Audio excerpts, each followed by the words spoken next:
bom ter você aqui no canal do Portal Revoluta. Esse é o programa Eu Que Fiz, que já está na sua terceira temporada. Não conhece ainda? Eu te convido a se inscrever no canal do Portal Revoluta e maratonar os outros episódios, as outras temporadas do programa literário Eu Que Fiz. Bom, esse é o episódio 16 da terceira temporada do Eu Que Fiz. E a convidada nesse episódio, ela é jornalista, publicitária, gerente de comunicação do Butantan, é natural de Santos, tem 44 anos e é mãe de um menino de 9 anos, o Leonardo.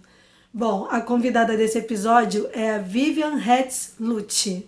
A Vivian vai apresentar para você nesse episódio o primeiro romance que ela escreveu, Martina.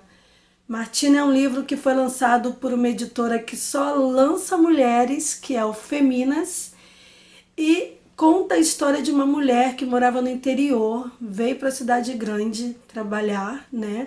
É uma publicitária. E, bom, eu vou deixar a Vivian apresentar para você o livro dela.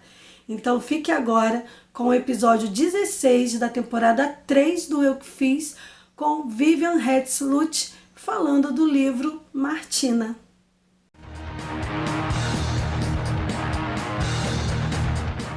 A Martina, né, é uma mulher, ela mora no interior e trabalha como publicitária no interior e resolve vir para São Paulo para morar com a avó que está viúva.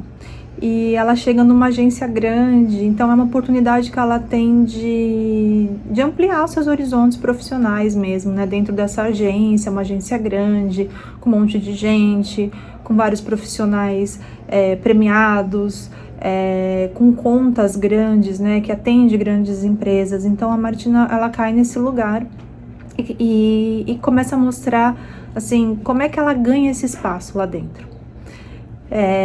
Bom, lá dentro ela tem duas amigas, que é a Isadora e a Ana, cada uma com a sua história, né? A Isadora é uma menina de classe média alta e que tá dentro de um relacionamento abusivo.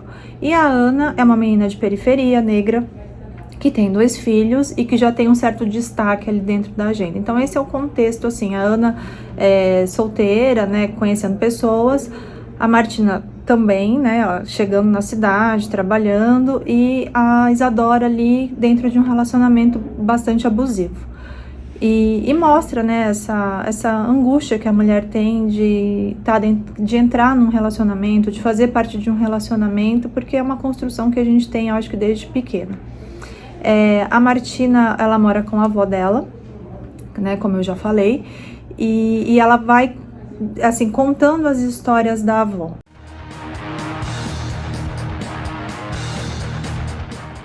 A inspiração é a minha avó. Eu queria muito contar a história da minha avó. A minha avó foi uma pessoa muito marcante na minha vida, e não só na minha vida. Eu acho que todo mundo que conheceu a minha avó, assim, fala da importância que ela teve, tem histórias para contar. E a minha avó, infelizmente, morreu em 2015. Quando eu comecei a escrever o livro, lá em meados de 2018, 19, acho que foi 18, eu tava lidando com aquele luto, né, que pra mim, assim, ainda tava um pouco pesado, tava com dificuldade mesmo de lidar com a ausência dela. Então eu comecei a escrever, porque também era uma vontade dela. Ela tinha as anotações que ela ia escrevendo, algumas histórias que ela, enfim, que ela achava importante, que ela gostaria de deixar registrado. Então eu peguei algumas anotações da minha avó e fui escrevendo. A minha avó foi uma pessoa, assim, que sempre trabalhou. Ela foi presa na época da ditadura, quando ela fez algumas denúncias graves, assim, contra alguns militares, né, que eram, enfim, que eram chefes dela na prefeitura, na cidade onde ela morava, e denúncias, assim, de corrupção mesmo, né, de compras indevidas, e aí ela foi presa. Então, ela tem todo um histórico, assim, passou por um monte de coisa. Eu queria muito trazer isso pro livro, mas, assim, a minha avó ali no livro, ela é aquele apoio, né, da Martina, mas ela é um plano de fundo, né? Então, assim, como eu sou uma pessoa que me interessa pelas questões das mulheres, o feminicídio, a desigualdade, eu tinha muita história para contar, né? Claro que a gente floreia, né? A gente muda um pouco a história, mas, assim, muitas das histórias, tanto da Martina, quanto da Ana, quanto da Isadora, que aí eu acho que eu dividi em 3 personagens para, né, não ficar uma personagem só carregada de tudo, e aí eu fui criando uma personalidade para cada uma delas, para contar mesmo aquilo que eu ouvi a vida inteira, né, e trazer isso, né, pro debate mesmo, pra gente, e para ficar uma história gostosa de ler. Mas eu acho que a Martina, assim, é bom a gente pontuar que ela vai numa toada até o meio do livro, né? Aí depois acontece uma questão assim, vira, acho que um suspense um pouco policial, que também era uma coisa que minha avó gostava muito, de suspense e de livro policial, ela lia muito também. Acontece um crime, eu não vou contar, né, porque para não dar spoiler, e ele muda um pouco o ritmo, muda um pouco a forma que eu conto ele, e aí vira uma história assim um pouco mais agitada, né? Então, a primeira parte dele é aquela parte mais das amigas, se conhecendo na cidade grande, de relacionamento, quebrando a cara e dividindo uma com a outra, né? Todas essas questões. E depois acontece uma mudança na narrativa, digamos assim.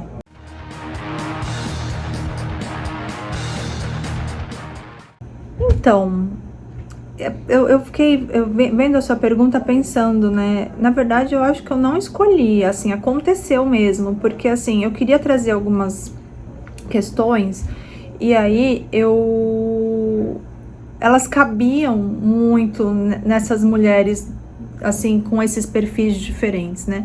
Então, a Martina, ela é um pouco mais livre, ela é uma pessoa mais independente, que questiona tudo isso, e ela tem muito de mim, embora não seja eu, né, que fique claro, eu não sou a Martina, mas, assim, ela tem um olhar, assim, um pouco mais questionador. E tem uma mulher que ela conhece no começo, que é uma mulher que era uma psicóloga e que vai falando algumas coisas para ela, e ela vai querendo se aproximar dessa mulher, que é a mulher sábia, que é a mulher um pouco mais velha, que vai tentar, assim, não ajudá-la, né, mas fazer umas orientações, pontuar, falar, olha, isso aqui é muito comum, enfim, e aí quando você percebe, na verdade, não é ela que tá aprendendo com essa mulher mais velha, né, que chama Carmen.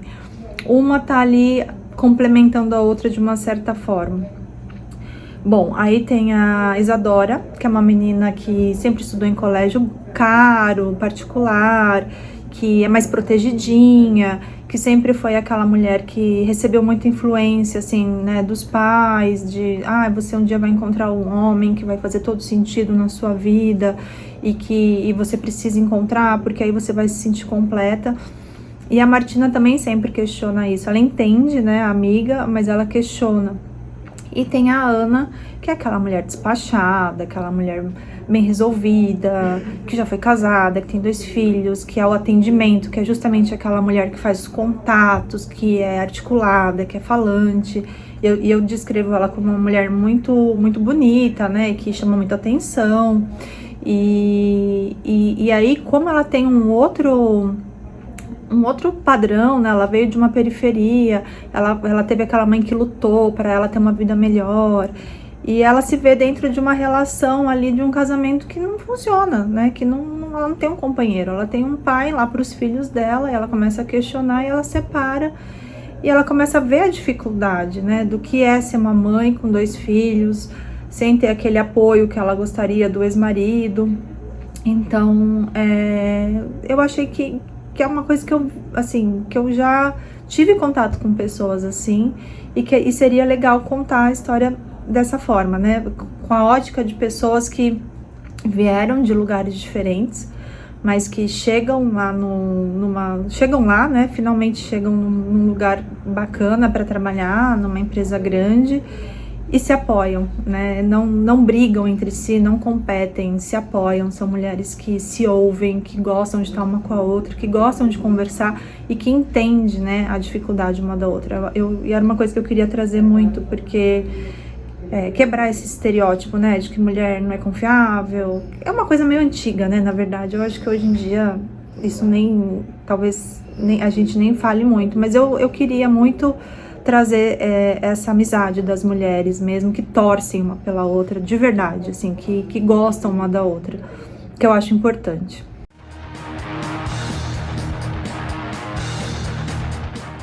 Bom, é a minha avó, né? É minha avó Lula, que ela tinha esse apelido porque muito antes, né, do Lula, presidente, minha avó é do início do século passado, ela ia se chamar René, que o meu bisavô era francês e ele queria esse nome, mas tinha aquela coisa de família, né, todas as nossas filhas vão ter nome de Maria, alguma coisa, nome de santo, e aí, de alguma santa, né, e aí decidiu-se que ela seria Maria de Lourdes, e aí ela era chamada de Lulinha e ficou um apelido, assim, pro resto da vida dela.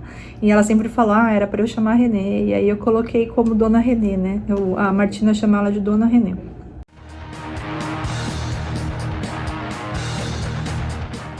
Bom, quando você lê o livro, você percebe que a gente não tem essa maluquice, né? De rede social ainda, ele é um pouquinho antes, assim, eu acho que as pessoas têm celular, mas não fica aquela coisa de postar foto, de compartilhar, e eu não queria dar esse enfoque mesmo, assim, sabe, de rede social, e enfim, essa coisa que bombardeia a nossa vida hoje em dia, né. O livro, ele trata muito também esses gurus, sabe, que aparecem, e a gente tá muito, né, num momento, assim, de autoajuda, eu acho, né, e isso tem um lado bom e um lado ruim. Então, assim, embora a gente busque, muita gente, né, não todo mundo busque a sua espiritualidade e se entender, e todo mundo fala, faça terapia, se entenda, isso é muitíssimo importante, né, você entender quais são seus processos internos e por que você reage de certa forma, e qual é a sua construção mesmo, né, da sua personalidade, o que você procura, o que você realmente quer. Tem os profissionais que não são tão legais, né? Que são ruins. Então, eu acho que o livro, ele traz um pouco isso. Às vezes você coloca a sua felicidade ou toda essa sua busca na mão de uma pessoa e ela pode usar isso contra você. Então, eu lembro que quando eu lancei Martina, uma amiga falou, nossa, Vivian, tá acontecendo toda essa história de João de Deus, né? Que foi, enfim, no final de 19, assim... E ela falou, você traz um pouco isso, né, de mulheres que vão para um lugar buscando respostas, entender por que elas passaram por aquilo, por que determinadas situações se repetem na vida dela, e aí cai na mão de um abusador, né, e uma pessoa que vai aproveitar aquela fraqueza, aquele momento de sensibilidade para se aproveitar. Então isso também tá no livro. E bom, Dona Renê e tempos atuais, né? Tô gravando esse vídeo no começo de setembro. A minha avó passou pela ditadura. Quando a minha avó era uma contadora, ela recebia todos os recibos, todas as contas, assim, e ela começou a receber contas pessoais mesmo, né? Chocolate, lingerie, enfim, esse tipo de coisa. Ela falou, não, isso aqui a prefeitura não pode pagar, enfim, né, não faz parte, e ela foi presa.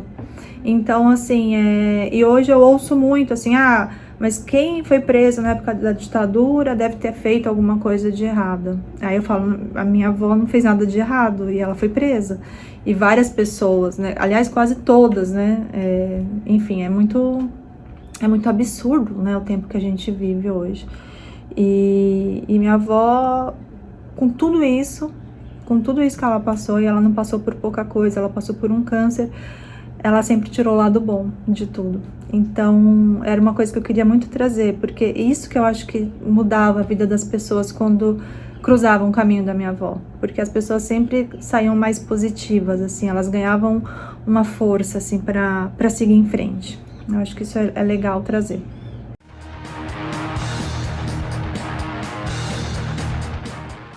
Foi muito bom, assim, né, a gente se sente em casa e é muito bom, assim, ter as conversas com as próprias escritoras, né, então foi assim, na verdade, eu terminei um livro, porque eu queria contar essa história aí da minha avó, mas no fim virou outra coisa, virou Martina, e virou um romance um pouco policial, Só que era a minha primeira experiência escrevendo um livro como escritora, né? Aí eu falei, será que isso aqui é legal para as outras pessoas? Ou só é legal para quem é da minha família, que conhece minha avó, e enfim, né? Eu não sabia se aquilo tinha algum um valor além do emocional que foi colocado ali, né? De uma forma muito intensa, né? Porque era minha avó.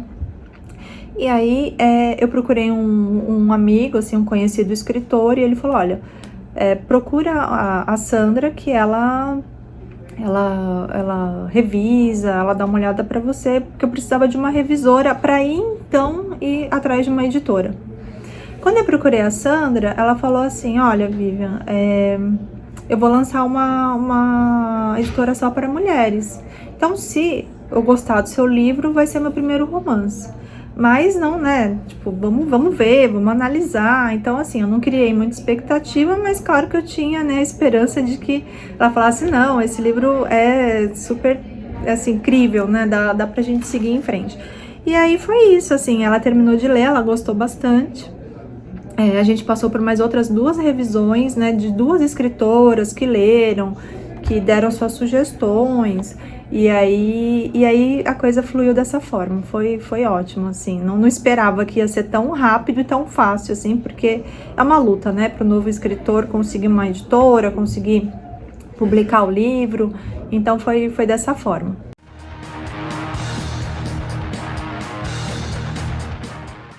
Eu escrevi em menos de um ano, né? Eu comecei a escrever no começo do ano e em dezembro eu terminei. E aí eu tive umas pausas, teve mês que eu não conseguia escrever, porque eu trabalhava, tinha filho pequeno, então assim, era na hora do almoço, era à noite, era fim de semana, então sempre que sobrava uma horinha ali, eu sentava e escrevia. E fluía muito bem, né? Porque foi muito interessante, porque um dia eu tava indo trabalhar, tava no metrô, comecei a sentir uma inquietação, assim, eu falei, nossa, eu quero escrever tal coisa. Aí quando eu cheguei no trabalho, eu cheguei um pouquinho mais cedo e comecei a escrever. E quando eu vi, eu tinha 20 páginas. E quando eu me dei conta, a história tava meio que pronta na minha cabeça, era só sentar e escrever. Então, não era uma coisa que eu ficava assim, elaborando muito antes, agora vai acontecer tal coisa. Eu sentava, colocava uma musiquinha, cada capítulo tem o nome tem um trecho de uma música que eu tava ouvindo no momento, né? Tem essa curiosidade que eu acho que eu nunca falei pra ninguém. Até a editora falou, nossa, Vivian, tem a ver esse título? Eu falei, olha, a música que eu tava ouvindo no momento. Até preciso criar uma playlist das músicas da Martina, depois eu compartilho até. E eu sentava e escrevia. Então, assim, a coisa ia fluindo e eu me emocionava, eu chorava, eu ficava com o coração acelerado. Quando o livro acabou, eu lembro que eu fui para um canto e chorei, assim, foi assim, nossa, nasceu, né? Foi muito engraçado, assim, foi um momento muito, muito, assim, especial para mim. E aí, eu acho que ao longo de um ano eu escrevi, e ao longo do ano seguinte, aí sim, ele foi editado, revisado, aí veio uma ilustradora para fazer a capa. Então, eu acho que foram 2 anos, 2018 e 2019. Aí a gente preparou uma data para 2020, tinha uma data de lançamento no final de março, e aí foi quando entrou o lockdown e a gente teve que fazer tudo online.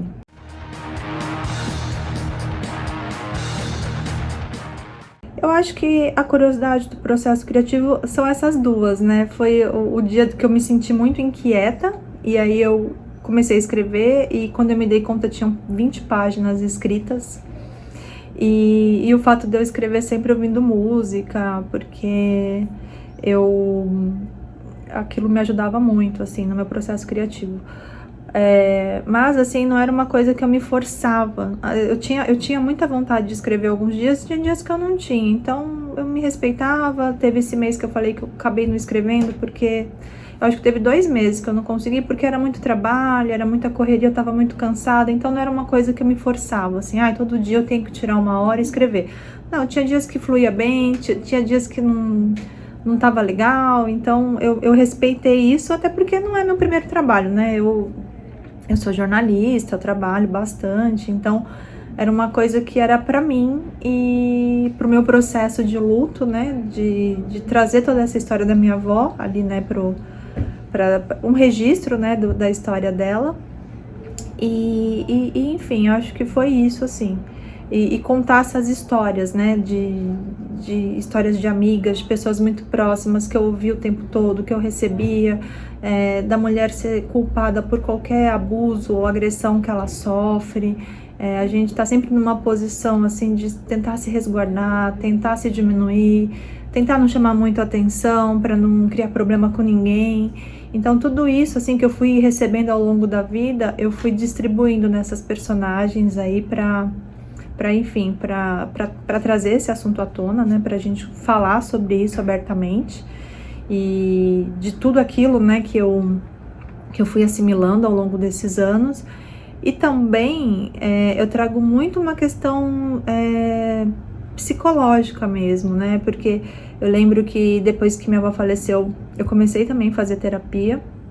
Tive sorte de fazer com uma profissional excelente, que até eu dedico o livro para ela, e a Thaís, e ela me deu muitos livros. Como ela via que eu gostava muito do assunto, que eu queria muito entender, que eu sou uma pessoa assim que quero, né, quando eu gosto de um assunto, eu gosto de mergulhar nele, me aprofundar. Ela ia cada hora me dando um livro. Lê esse aqui que você acha que você vai gostar. Eu li um livro no mês, aí eu adorava, né? Eu ficava assim, nossa, adorei esse tema. Ah, então agora você lê esse aqui. Então eu li muitos livros junguianos, eu li Mulheres que Correm com Lobos, eu li muito livros de estereótipos, assim, né, de estereótipos femininos, masculinos, e eu acho que eu trago isso por meio da Carmen, que é essa senhora, né, que é uma mulher mais sábia, que tá ali perto da Martina e que também passou por um monte de coisa e que vai trazendo isso aos poucos para ela. E que tem esse viés um pouco mais da área de psicologia, né, com muita humildade, porque eu não sou psicóloga, mas é um assunto que eu gosto e que eu consumo e que eu leio muito, que me interessa.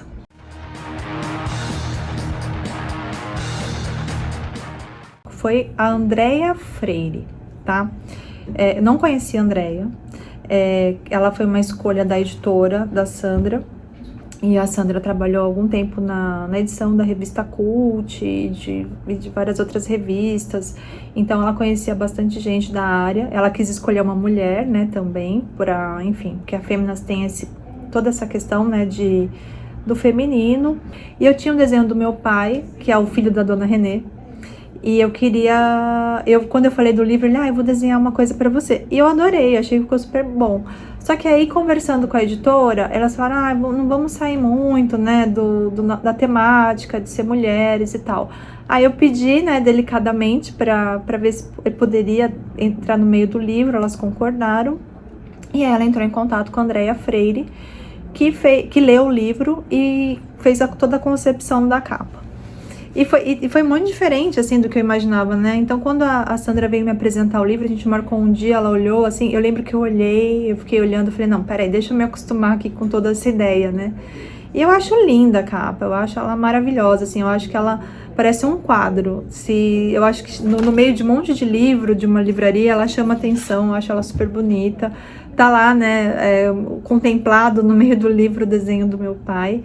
E foi muito interessante, porque já que trabalhando no Butantan, eu tenho a coordenadora aqui de arte, né, e ela precisou entrar de férias e eu precisava de alguém para cobrir. E ela me indicou uma amiga. E eu falei, ótimo, né? Deixa eu ver. Quando eu fui ver, era a moça que fez a capa do meu livro, que é a Andréia Freire. Aí a gente se conheceu, foi ótimo. Nossa, eu achei... E ela realmente tem um bom gosto, ela é uma excelente profissional. Fiquei muito feliz com a escolha e muito feliz com o resultado.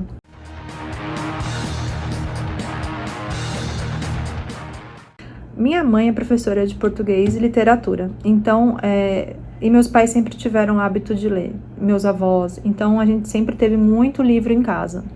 Como eu sou de uma fase pré-rede social e eu tinha dificuldade de dormir cedo, eu sempre fui uma criança que não conseguia dormir 8 da noite igual a maioria das crianças, eu lia, então tinha muito livro em casa. Minha mãe recebia livros, né, para adotar na sala de aula, então eu lia tudo que eu via. Então, assim, eu lia livro bom, livro ruim, eu lia. E eu era aquela pessoa que, sabe, lia até bula de remédio, no médico ficava lendo revista. Enfim, eu sempre tive esse hábito desde muito cedo. E, assim, eu não lembro o primeiro livro que eu li, porque eu sempre li em escola, né?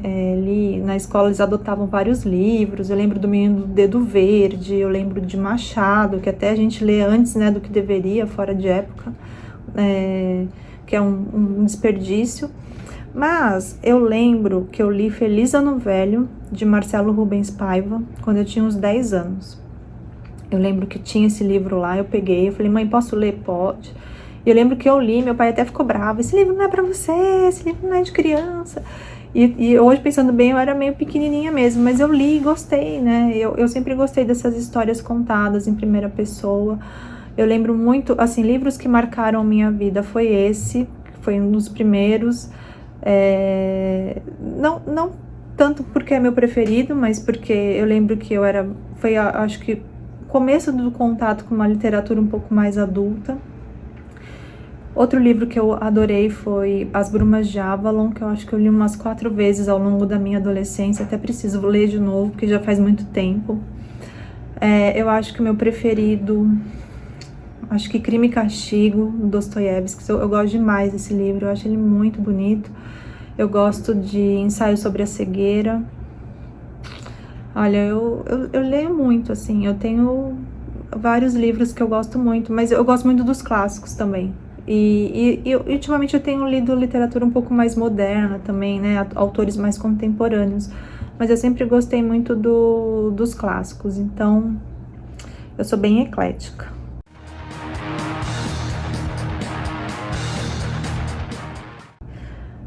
Livro de cabeceira, eu acho que esses de psicologia que eu falei, eu li muito durante esses últimos 4 anos, mas eu leio muitos livros. Hoje eu tô com 3 lá para ler, que logo mais eu vou falar deles, né? Que eu acho que são os que eu vou até falar aqui para você, né, que você pede pra gente, enfim, citar novos autores, mas às vezes eu dou uma olhadinha lá naqueles livros mais de psicologia, sabe? Que você pega lá um capítulo aleatório, dá uma lidinha.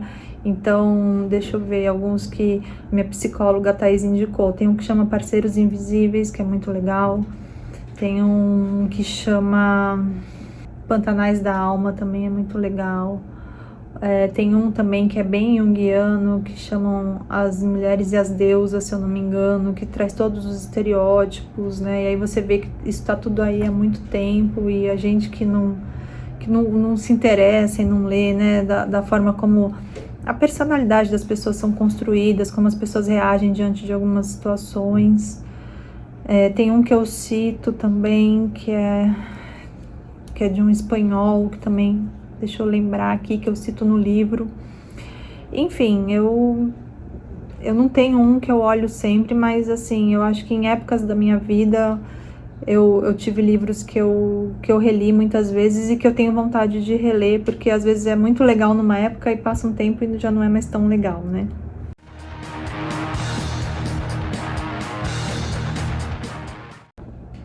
Olha, meu calo literário, eu acho que é engraçado. Eu tentei ler 100 Anos de Solidão, do Gabriel Garcia Marques, não consegui terminar.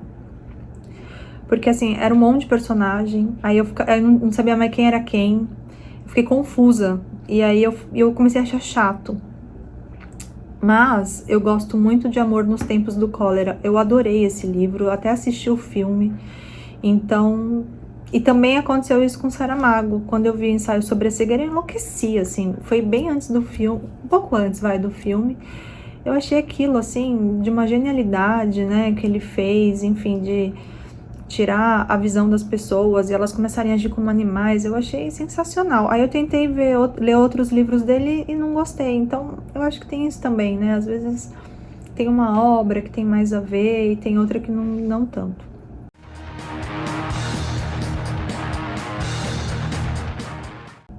Eu gosto de ter o livro, né? Então, os livros que eu gosto mesmo, eu não... Tá lá. Eu quero eles para sempre lá comigo e eu anoto, né? Então, Nem todos também, mas muitos eu vou lá e vou riscando, né? Porque eu acho legal. Então, esses livros, como eu falei, de psicologia, Mulheres que Correm com os Lobos, por exemplo, ele é todo rabiscado e eu tenho minha anotação ali. Então, eu gosto e gosto, adoro o sebo. Adoro, porque tem um monte de livro que a gente só acha em sebo, né? Infelizmente, a gente não acha mais na livraria, pararam de editar. Então, eu acho que é isso, assim, é ter ele comigo lá, guardadinho. Tem uns que eu não ligo, tem uns que eu passo pra frente, que eu acho que tem que passar, mas tem outros que eu acho que eu preciso deles ali e preciso, inclusive, pegar alguns livros que eu já li e reler, que é Os Brumas de Avalon e também Dostoiévski, Crime e Castigo, que eu li faz, acho que mais de 20 anos já que eu li. E eu preciso ler de novo. E tem uns livros que eu li, esse, por exemplo, que eu tinha um dicionário do lado. Hoje não tem mais dicionário, né? A gente vê no Google, mas eu gosto disso. Eu gosto quando vem palavras novas e você consulta lá, mas o que quer dizer essa palavra que eu não conheço? Eu acho isso muito legal. E eu acho que, inclusive, eu escrevo melhor quando eu leio um livro bom. Isso é uma coisa que acontece, assim. Eu acho que meu palavreado, ele fica mais... o meu vocabulário, né? Ele fica mais rico. Eu consigo pensar em novas formas de contar aquela história. Isso me interessa muito, né? Que eu faço de uma certa forma também nos vídeos, né? Quando eu trabalhei. Como que eu vou contar aquela história? Como é que eu vou começar? Como aquilo vai ser atraente para uma pessoa, né? Você não pode simplesmente escrever uma mulher, hoje eu acordei. Não, você tem que tentar trazer elementos para aquilo ficar interessante e aquilo ficar gostoso de ler.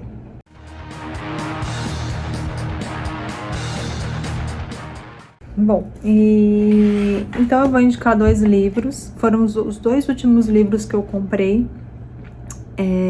que é do Leandro Leal, O Olho Roxo. Primeiro, eu já li Quem Vai Ficar com Morrissey dele. Aliás, eu li o manuscrito, né, o pré-divulgação na época, e é muito legal, assim, ele traz também as relações, né, de um homem solteiro em São Paulo e tudo mais, e como é que ele tá lidando, né, com o término dessas relações. Então, esse eu li, eu recomendo. E agora eu vou começar a ler O Olho Roxo, que é o último lançamento dele, e já adquiri aí na Realejo, que é uma livraria muito legal lá em Santos. Quem não conhece, um dia que for a Santos, dá um pulinho na Realejo, que o atendimento é ótimo e vai te indicar bons livros e você vai conhecer autores novos. E também tem o do Alexandre Goss, que é um amigo meu também lá da Baixada, que ele fez Chapados de Cloroquina. Não é ficção, mas ele faz toda uma análise, né, da pandemia no Brasil e enfim, eu acho que daqui a alguns anos a gente vai ler esse livro, ele vai ser um registro histórico aqui do que a gente está passando, que não é pouca coisa, né, é muita coisa que a gente está passando, mas vamos em frente, né, resistindo, tentando trazer a arte, falar de arte e falar da importância da arte na vida das pessoas, né? Com as pessoas em casa, mais enclausuradas, alguns nem tanto, infelizmente, mas a gente tem que buscar essas válvulas de escape, né? Que a música, o filme, o livro e que toda a arte em geral nos dá. Acho que é isso, viu, Daisy? Obrigada novamente pela oportunidade. Pela oportunidade de falar do meu livro, falar de escritoras femininas, falar da minha avó. Obrigada, viu? Um beijo.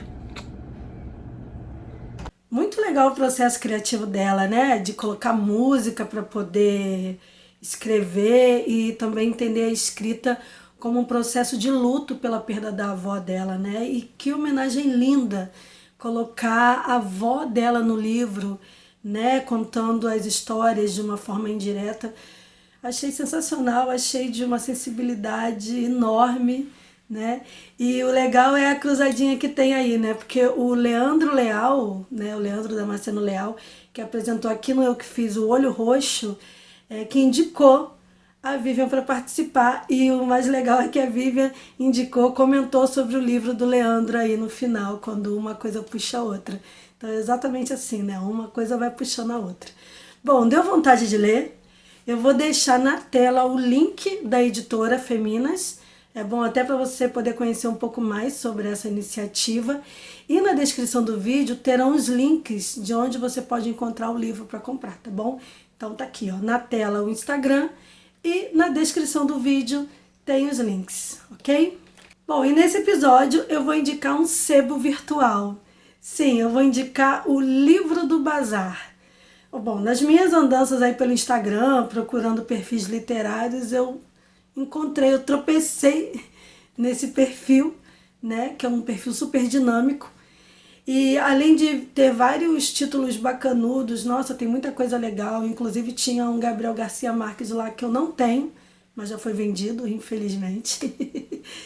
E eles trabalham com frete grátis em algumas compras, mas não é isso. O que me chamou a atenção é o dinamismo que tem, né, no Instagram, porque tem enquete, tem brincadeiras, né, tem umas fofocas sobre os escritos, né, sobre os autores, e tem umas coisas bem legais que chamam a atenção para a literatura, né, enfim, é uma forma muito bacana de trabalhar aí as publicações, né, de chamar a atenção dos leitores e também de criar uma rede de pessoas que gostam de literatura e gostam de falar sobre isso, né. As atividades desse sebo começaram em 2019, é um sebo relativamente novo, né?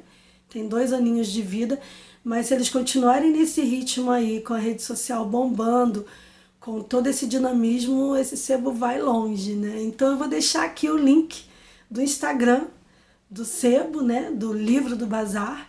E aí lá você pode conhecer um pouco mais sobre a atividade do sebo e também se distrair um pouco com as enquetes e as brincadeiras e curiosidades que eles publicam lá sempre, né? Bom, é isso. Você tem uma dica para dar pra gente de um perfil no Instagram, de uma biblioteca comunitária, de algum fazer literário ou algo que apoie a literatura? Manda aqui para mim no euquefiz@revoluta.com e quem sabe a sua dica venha parar aqui no final de um episódio do Eu Que Fiz, tá bom? Então é isso. Chegamos ao final de mais um episódio, né? A terceira temporada tá chegando na reta final. Faltam 4 episódios para acabar a terceira temporada. Quero agradecer a você que está sempre aqui assistindo ao conteúdo do Portal Revoluta. Convide seu amigo a se inscrever também para ter mais gente inscrita e assim o canal do YouTube ter um pouco mais de relevância, né? O YouTube entender que o conteúdo que é produzido aqui é relevante. E como eu sempre digo, só arte salva, né? Ouse abrir um livro para conhecer outros universos, para viajar sem sair de casa. E é isso. Até o próximo episódio. Um beijo e tchau.